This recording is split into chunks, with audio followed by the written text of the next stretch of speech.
पृथ्वी शॉ, जिनको फ्यूचर तेंदुलकर कहा जाता था, वो काफी बार अपनी क्रिकेट की वजह से नहीं बल्कि अपने कंट्रोवर्सीज की वजह से चर्चा में रहते थे।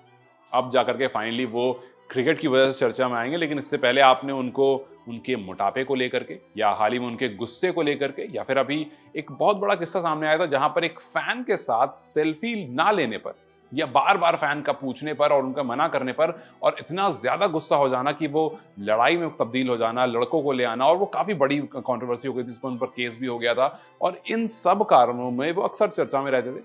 लेकिन खैर अच्छी बात यह है कि अब पृथ्वी शॉ जो हैं वो वापस से अपने घुटने की चोट से रिकवर होकर के एक बार फिर से आपको रणजी में दिखेंगे। जी हाँ, पृथ्वी शॉ जो हाल ही में उन्होंने एक वीडियो पोस्ट किया था जहां पर वो नेट पर प्रैक्टिस करते हुए दिख रहे थे और उसमें भी उनका वजन काफी ज्यादा नजर आ रहा था।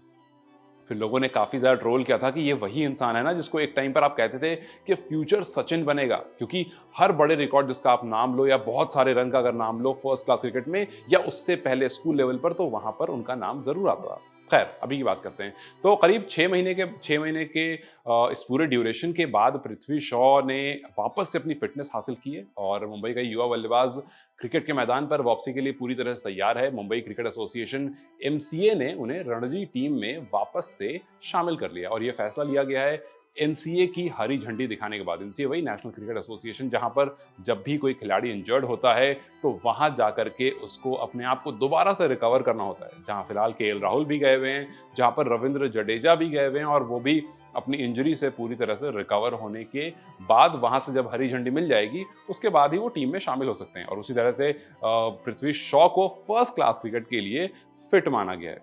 पृथ्वी शॉ अजिंक्य रहाणे की कप्तानी वाली टीम में शामिल होंगे और 2 फरवरी से ईडन गार्डन में बंगाल से भिड़ेंगे। 24 वर्ष के पृथ्वी शॉ अगस्त से घुटने के लिगामेंट की चोट को लेकर के बाहर थे। उससे पहले वो इंग्लैंड भी गए थे और वहां भी जाकर के जब वो काउंटी खेल रहे थे तो कुछ 224 रन लगा दिए थे। जी हाँ, 224 रन। मतलब अक्सर पृथ्वी शॉ के ऐसे बड़े बड़े रिकॉर्ड्स के बड़े बड़े रन और बहुत अच्छे अच्छे रिकॉर्ड्स के बारे में बात आती है और शायद इसी वजह से उनको फ्यूचर सचिन भी कहा जाता है। लेकिन कुछ लोग ये भी कहते हैं कि लैक ऑफ डिसिप्लिन की वजह से शॉ ने जो अपना फोकस था वो पूरी तरह से खत्म कर दिया है।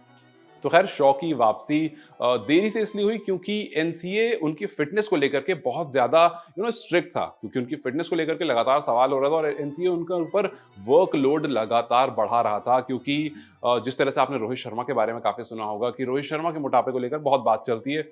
कुछ लोग ये कहते हैं कि जरूरी नहीं है कि रोहित शर्मा जैसी बॉडी आप बीच बॉडी बनाओ। जैसे अगर मैं बात करूं शुभमन गिल की या मैं बात करूं विराट कोहली की और कुछ खिलाड़ी की, तो उनकी फिजिक को लेकर काफी बार बात होती है कि बहुत अच्छी फिजिक है। और इस पर सुनील गावस्कर ने भी एक बार कहा था कि आपकी फिजिक अच्छी होना जरूरी नहीं है, आपको फिट होना जरूरी है। आप कोई मॉडल नहीं हो कि आपकी फिजिक अच्छी हो। और इसी बात को कहते हुए कि रोहित शर्मा के बारे अभी हाल ही में जो बैटिंग कोच हैं, फील्डिंग कोच हैं या फिर राहुल द्रविड़ ने बात करते हुए कहा था कि रोहित जो हैं वो इतना फिट हैं कि वो प्रॉपर्ली एक वनडे क्रिकेट या फिर एक 5 डे क्रिकेट खेल सकते हैं, टेस्ट या वनडे कुछ भी खेल सकते हैं। तो उनकी फिटनेस को लेकर के जब जब सवाल आता है तो कहीं ना कहीं रोहित का भी जिक्र होता है और फिर पृथ्वी शॉ का भी जिक्र होता है, क्योंकि उनके साथ भी मोर और लेस कुछ वैसा ही केस है। लेकिन अभी जब वो इंग्लैंड में गए हुए थे तो काफी ज्यादा मोटापा दिख रहा था उनके ऊपर। लेकिन अब उम्मीद करते हैं कि एनसीए ने जब उनको हरी झंडी दिखा दी है तो उनकी फिटनेस पूरी तरह से क्लियर हो गई होगी। और एक टाइम पर ऐसा लगता था कि पृथ्वी शॉ जब टीम में आएंगे तो वो टीम बहुत स्ट्रांग हो जाएगी, लेकिन उनकी फिटनेस की वजह से वो बार बार इन और आउट होते रहे। 2020-21 में टीम के साथ थे